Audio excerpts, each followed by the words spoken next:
This is our 1980 Ferrari 308 GTSi. So this video will cover a few different things. First off, there will be a slow-paced walk around of the car, and then following that I will show each of the cosmetic blemishes close up, and then following that there will be some running and driving clips.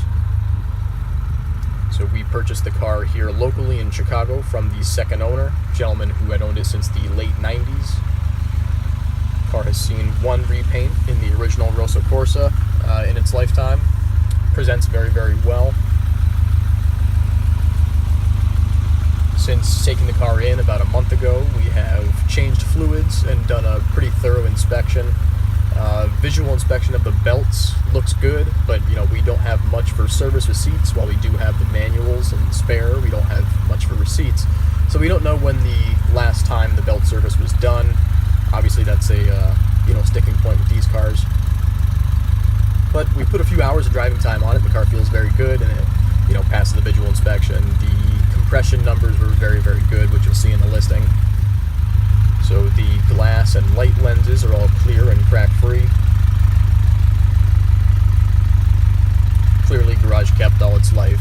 All the trim is very well presented, no fading or discoloring or anything of the sort.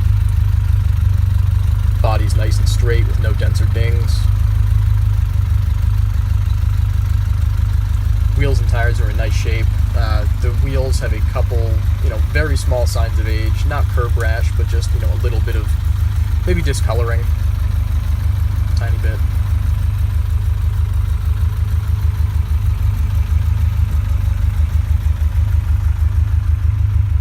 Car runs and drives very well. The only real concern with on-the-road characteristics is a worn second gear synchro, so you got to really finesse it to downshift into second at speed.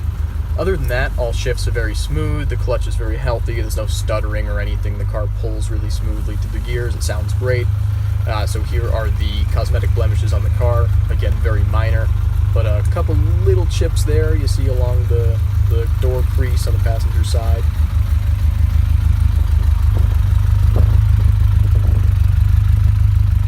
And then as we work our way around, you'll see down on by the driver door rear crease, a couple tiny little chips just from opening and closing, as to be expected.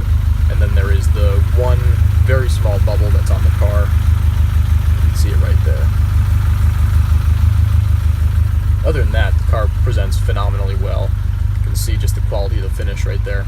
Pop-up headlamps are functional, as are all other signals.